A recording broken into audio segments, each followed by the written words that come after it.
three-phase AC supply voltage and provides higher DC output voltage as well as higher DC output power.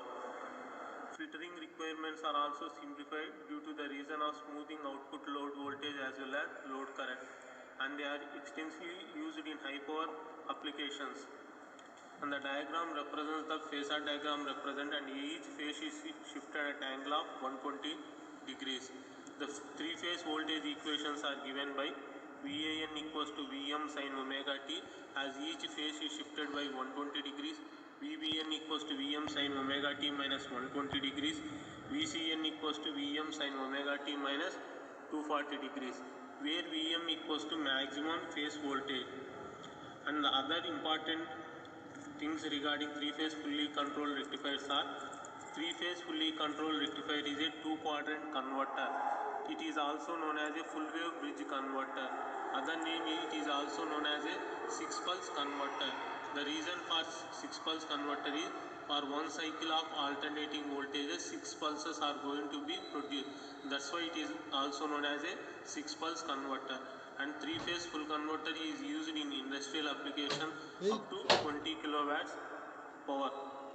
Next we will discuss regarding the working condition of three-phase full bridge converter. It consists of mainly 6 thyristors. The thyristors are triggered in sequence according to their numbering. The period of conduction for each thyristor is 120 degrees and each thyristor is triggered at an angle of 60 degrees. The thyristors are divided into two groups, positive group of thyristors and negative group of thyristors. T1, T3, T5 are the positive group of thyristors. T2, T4, T6 are the negative group of thyristors. T1, T3, T5 are the firing instance for triggering positive group of thyristors. T2, T4, T6 are the triggering firing instance for triggering of negative group of thyristors. According to that one, you are going to obtain the six pulses: VAB, VAC, VBC, VBA, VCA, VCB. Coming to the operation of six-pulse converter, already 1/6 thyristors are in conduction. 2 is triggered at an angle of alpha plus 90 degrees. 6 stops conduction due to natural commutation. The reason for natural commutation is if 2 thyristors of the same group comes into conduction, closed loop is formed.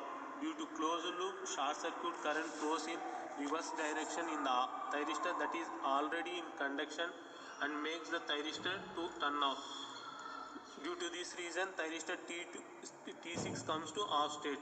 So afterwards, T3 will be triggered at an angle of alpha plus 150 degree. One also stops conduction due to natural commutation. Like this process will be repeated for the remaining sequence of thyristors to be turned on in sequence. So considering average output voltage, V0 is given by 1 by time period of conduction, 1 by period of conduction with respect to T on to T of input. As we are considering the conduction with respect to as 1/6 thyristors are in conduction, output voltage across the load will be VAB. VAB equals to VAN minus VBN. VAN equals to Vm sin omega t, VBN equals to Vm sin omega t minus 120 degrees. So due to this reason, VAB equals to VAN minus VBN. So VAB equals to root 3 Vm sin omega t plus pi by 6. So by substituting that one alpha from intervals 1 by pi by 3 integral of alpha plus pi by 3 to alpha, that is alpha plus 30 degrees to alpha plus 90 degrees, root 3 Vm sin omega t plus pi by c. VAB will be obtained as 3 root 3 Vm by pi cos alpha. So for alpha less than 90 degrees, we are going to obtain rectification. For alpha greater than 90 degrees, we are going to obtain inversion.